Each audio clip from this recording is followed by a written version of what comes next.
నమస్తే. నేను మీ Ashwini Kumar. Congress party AICC plenary సమావేశాలు గుజరాత్‌లో జరుగుతున్నాయి. గుజరాత్ రాష్ట్రంలో మళ్ళీ బీజేపీ అధికారంలోకొస్తే వెస్ట్ బెంగాల్ జ్యోతి బసు రికార్డుని 31 సంవత్సరాల రికార్డుని బ్రేక్ చేస్తుంది.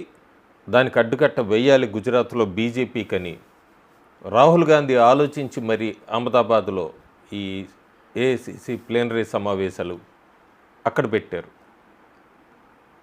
ఎక్కడా మార్పు లేదు కాంగ్రెస్ నాయకుల్లో. ఈ కొత్తగా చూస్తున్నది కూడా ఏమీ లేదు. ఏఐసీసీ ప్లీనరీ సమావేశాల్లో ప్రియాంక వాద్రా అనఫీషియల్గా విదేశీ టూర్లో ఉన్నారని వార్తలు వినబడుతున్నాయి. సీనియర్ నాయకులంతా కూడా అక్కడ వీడియోస్ అంతా చూస్తే ఎవరి దారి వాళ్ళదే. కొంతమంది స్పీచ్లు నడుస్తుంటే నిద్రపోతున్నారు, కొంతమంది అల్పాహారాలు తీసుకుంటున్నారు.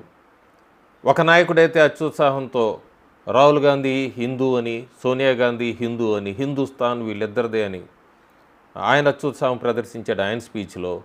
ఒక మహిళ అయితే భారత జోడో యాత్ర ఫ్లాప్ అని 2019-24 మధ్య జరిగిన కథనే మళ్ళీ రిపీట్ చేశారు. ఇక రాహుల్ గాంధీ మళ్ళీ సేమ్ స్టోరీ. 19 నుంచి నడుస్తున్నదే. 2024 లోక్సభ ఎన్నికలు అయిపోయినా కూడా కాన్స్టిట్యూషన్ రాజ్యాంగం దళితులు, ఓబీసీ లేకపోతే క్యాస్ట్ రిజర్వేషన్స్ మీద ఉద్యోగాలు ఇవ్వాలి, మళ్ళీ యూటర్న్ తీసుకొని మెరిట్ మీద ఇవ్వాలి, ఈవీఎంలు ఇవి తప్ప కొత్తగా ఏం చేయాలి రాబోయే రోజుల్లో పార్టీ అధికారంలోకి రావాలి అంటే ఎక్కడా కూడా ఒక్క సలహాలు సూచనలు ఎవరి నోటి వెంబడా వినబడలేదు. వాళ్ళకి తెలుసు మోడీ నెహ్రూ రికార్డుని 3 సార్లు గెలిచి సమన్ చేశారని, ఇంకోసారి కూడా ఆయనే ఉంటారన్న వార్తలు వినబడుతున్న సమయంలో వీళ్ళు తీసుకోవాల్సిన స్టెప్స్ ఎక్కడా కూడా కనబట్లా. బహుశా కాంగ్రెస్ పార్టీ ఆశలు వదిలేసుకుందా అన్నట్టు అక్కడ నాయకులు మాటల్లో నిర్వేదం కనబడుతోంది. అన్ని అబద్ధాలే. పెట్రోల్ రేట్లు, డీజిల్ రేట్లు పెంచేశారు 2 రూపాయలు అంటూ కమ్యూనిస్టులు ధర్నాలు చేశారు. కమ్యూనిస్టు పార్టీలు రాస్తారోకోలు. కాబట్టి కాంగ్రెస్ పార్టీ కూడా మేము కూడా చేస్తాము రాస్తారోకో ధర్నాలంటూ పిలిపించారు. కేంద్ర ప్రభుత్వం చాలా క్లియర్గా జీవో కూడా పాస్ చేసింది. డ్యూటీ అంతా కూడా 2 రూపాయలది మొత్తం అంతా ఏజెన్సీలు భరుస్తాయి. వినియోగదారుని మీద ఎక్కడా కూడా ఒక్క పైసా భారం కూడా పడదు. పెట్రోల్ రేట్లు పెరగట్లేదని ఎక్కడా వీళ్ళకి ఎవరు సలహాలు ఇస్తారో సూచనలు ఇస్తారో ఏం లేదు. మేము వెళ్ళిపోతున్నాం, రేట్లు పెరిగిపోయినాయి, పెట్రోల్ రేట్లు పెరిగిపోయినాయి. నోరు విప్పితే అబద్ధాలు. ఎప్పుడు అంతే. ఏదైనా డిబేట్ వచ్చినప్పుడు కూడా లోక్సభలో వక్ఫ్ మీద వీళ్ళు ఎందుకు వ్యతిరేకంగా ఓట్లు వేశారు? రాహుల్ గాంధీ వక్ఫ్ అమెండ్మెంట్ బిల్ గురించి డిబేట్ జరగాలి జరుగుతున్నంతసేపు ఆయన 12 గంటల పైన జరిగింది పార్లమెంట్లో, లోక్సభలో. ఆయన పడుకోవటం సరిపోయింది, లేదంటే బయటికి వెళ్ళి రావటం. ఎక్కడా కూడా డిబేట్లో ఆయన వాదన వినిపించిందే లేదు. ముఖ్యమైన డిబేట్స్ వచ్చినప్పుడు ఎప్పుడు కూడా ఆయన తప్పించుకుంటానే చూస్తాడు. పార్టీ తరఫున ఆయన వాదనలు లేదా ఆయన డిబేటు, ఆయన ఎందుకు వ్యతిరేకిస్తున్నాడు ఏ బిల్నైనా అని ఎక్కడా కూడా మనం ఆ స్పీచ్లు వినం. వాళ్ళ పర్ఫార్మెన్స్ కూడా 2024 లోక్సభ ఎన్నికల్లో దెబ్బతిన్నారు.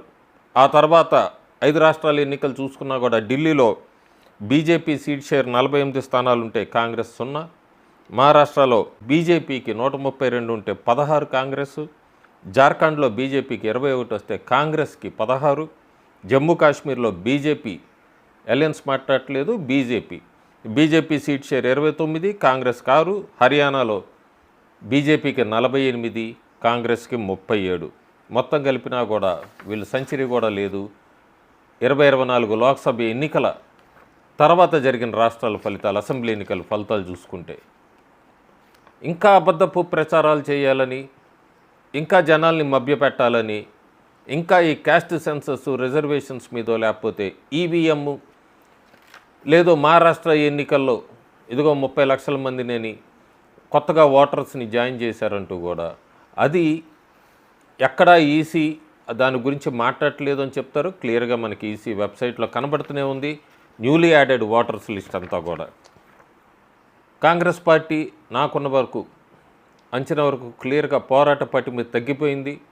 వీళ్ళు గాంధీ ఫ్యామిలీ, రాహుల్ గాంధీ ఇదే గాంధీ ఫ్యామిలీలతోనే ఉంటే పార్టీ రాబోయే రోజుల్లో కూడా అధికారం సంగతి దేవుడెరుగు. అసలు పార్టీ కనుమరు కాకుండా ఉంటుందా అన్న సందేహం కూడా కాంగ్రెస్ కార్యకర్తల్లో, అభిమానుల్లో ఈ ప్రశ్న అయితే ఇప్పుడు ఉత్పన్నం అవుతోంది. చాలామందికి డౌట్స్ వస్తున్నాయి.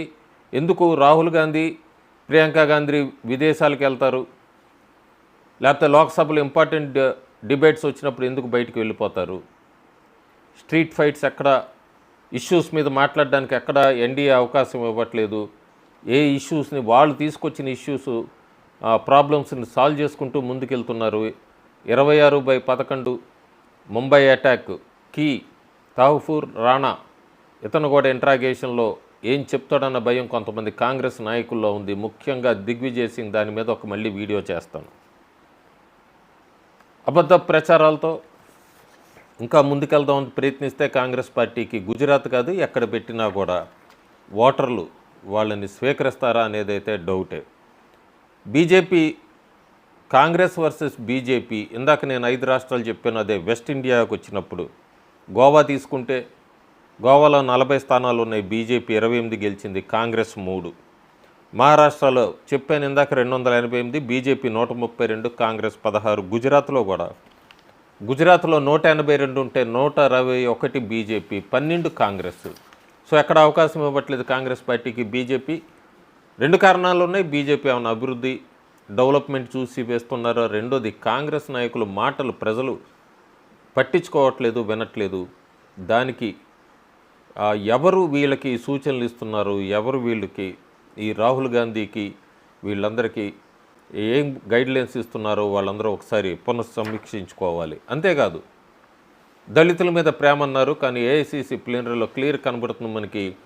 సోనియా గాంధీ, రాహుల్ గాంధీ అందరూ కూడా ఒక పెద్ద సోఫా చైర్లో కూర్చొని మల్లికార్జున ఖర్గే లాంటి వ్యక్తికి ఒక చెక్క కుర్చీ పక్కన వేసి కూర్చోపెట్టడం అనేది కర్ణాటక కాంగ్రెస్ అభిమానులు చాలా బాధ పెట్టింది. కనబడుతోంది క్లియర్గా బీజేపీకి రాబోయే రోజుల్లో ఓ స్టన్నింగ్ పర్ఫార్మెన్స్ కనుక ఒక ఆపర్చునిటీ అయితే కనబడుతోంది. కాంగ్రెస్ని జీరోకి తీసుకురావచ్చు 2029 కన్నది. అప్పుడే బీజేపీ లెక్కలు వేసుకుంటోంది. కాంగ్రెస్ ప్రస్తుతం తెలంగాణ, కర్ణాటక, హిమాచల్ ప్రదేశ్ ఈ 3 రాష్ట్రాల్లోనే అధికారంలో ఉంది. ఈ 3 రాష్ట్రాలు కూడా 2029 లోపల ఎన్నికలకు వెళ్తాయి. ఒక్క ఉత్తరాఖండ్ని కనుక డిఫెండ్ చేసుకొని 2027లో ఈ కాంగ్రెస్ 3 రాష్ట్రాల్లో కనుక కాంగ్రెస్ను ఓడిస్తే హిమాచల్ ప్రదేశ్, కర్ణాటక అండ్ తెలంగాణ బహుశా బీజేపీ అనుకుంటున్నట్టుగా కాంగ్రెస్ ముక్తు భారత్ వైపుకి ఏమన్నా వెళ్తోందా అన్నదైతే కనబడుతోంది బీజేపీ అభిమానులకి.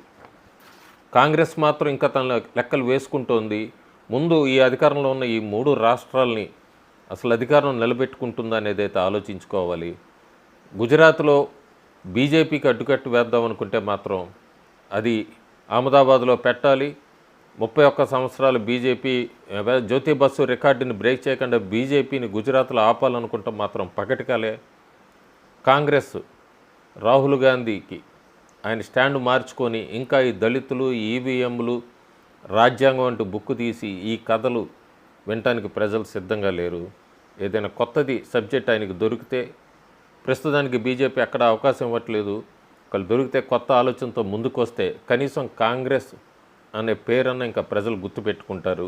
లేదంటే కాంగ్రెస్ ముక్తు భారత్ అనేది అయితే స్పష్టంగా కనబడుతోంది. Thank you.